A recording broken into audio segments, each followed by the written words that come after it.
Hi, everyone, and welcome back to Take 5 with Pelican Corp.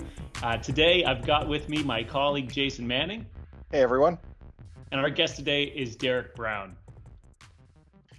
How you doing, guys? Yeah, I'm Derek Brown. I'm with Call Before You Dig of Connecticut. I wear a couple hats here. I work for the Connecticut DOT as an engineer there, a project engineer, and then at Call Before You Dig of Connecticut, I serve on the board of directors as the VP of Damage Prevention and Education. Awesome, and thanks for that, Derek. And going along with our topic, and the reason that you're here to talk to us today is around the concept of modernizing or the modern approach to excavator education. And this is going to be kind of part one of a two-part series that we're going to do. So I'll just kind of kick it off with one question to you. And the first, it may seem simple, but why is excavator education so important, especially in this moment? Yeah, so Sam, there's several reasons why it's important, but Call Before You Dig in Connecticut, it's our mission to provide education to improve safety when people are excavating, whether it's a contractor, homeowner, or a utility company. So, it's important that we get out the general awareness of our regulations and the best practices. So, in addition to that, we'll monitor damage data from both the Connecticut Public Utility Regulatory Authority as well as the CGA Dirt Report. So we'll review those documents and stuff to determine root causes of most damages. So the CGA Dirt Report shows us that the leading cause is excavator error. And in similar terminology, our Pure report from the state of Connecticut says that the leading causes of damages is excavator fail to use reasonable care. So Call Before You Dig, we provide the education to reduce these damages and prevent injuries. Yeah, absolutely makes sense. So getting in front of that process and getting those excavators early is going to help us with damages in the long run. Yeah, indeed. Derek, can you tell us a little bit about what has the education process looked like traditionally at CBYD? Sure. So in the past, before we had education access, we'd hold in-person excavator training classes. Mostly it would be with contractors that had caused damages previously. Like Occasionally, traffic school, right? yeah, Yeah. exactly. So occasionally we'd hold contractor breakfasts at various locations around the state. You can always bring people to the table when you offer them free food. Right. But we'd also support training sessions, whether they be hosted by contractors, utility companies, or different stakeholders.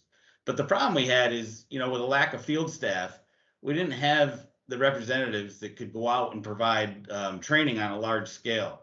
So, when we talked to Pelican Corp about the prospect of education access, it really filled the void, if you will. Because now we can provide one consistent curriculum. It's easy to maintain, and we can update it as necessary to keep it fresh.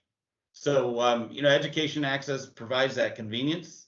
And also, Connecticut was fortunate enough, we were able to get a PHMSA grant to help us fund the implementation of education access. And we worked along with Pelican Corp to create this system. Yeah. So, and you kind of mentioned, obviously, education access, the online learning program there around excavator education is a big part of the future. But can you kind of expand on what you think the future looks like in terms of excavator education for Call Before You Dig? Sure. So we're going to continue to promote the existing education access platform that we have. But I expect that, it'll be somewhat of a hybrid approach where we'll have some in-person education classes. We can present the material that's already contained in education access, but then we can also address specific information that's relevant to the audience that happens to be present at an in-person training event. We'll also use digital marketing to promote our education access. We'll try to explore new creative methods of doing that, whether we use social media or other digital marketing. But one of the things with this education access that we've learned during the COVID pandemic is that most people have learned to embrace the use of internet tools for communication. So it's become much easier to engage with our stakeholders doing that over the internet and on an online platform like Education Access. And So, Derek, I was going to sorry. ask if, sorry, Do you think that's something that's going to stay? You know, we hear a lot of companies talking about, hey, people can continue to work from home. Is this decentralized work from home, self-paced kind of thing? Is this going to stick around? Is this something that we're going to see in the future? Yeah, I think it really will. You know, personally for me, we're doing a teleworking program where we're going to have to start reporting back to the office a couple days a week, but we'll also be working remotely, whether it be at home or wherever you can gain internet access these days. But yeah, so I think it's definitely here to stay at some level, and we're just gonna have to roll with the punches. You know, we'll continue to watch what the industry's doing. You know, and that's the nice thing of the tools that we have available to us in Connecticut. You know, we follow along, we participate in the CGA. You know, Pelican Corp helps us out. You know, and we stay engaged with you know, infrastructure resources and the other stakeholders out there to help us keep on top of everything, keep the message fresh, if you will. No, I appreciate that, Derek. And again, thanks for your time. We appreciate you coming on and talking about the future of excavator education. I'll open it up to our viewers here as well. Please let us know if you're engaged in excavator education, what that looks like for your organization, what you think is going to be a big component of the future of that process.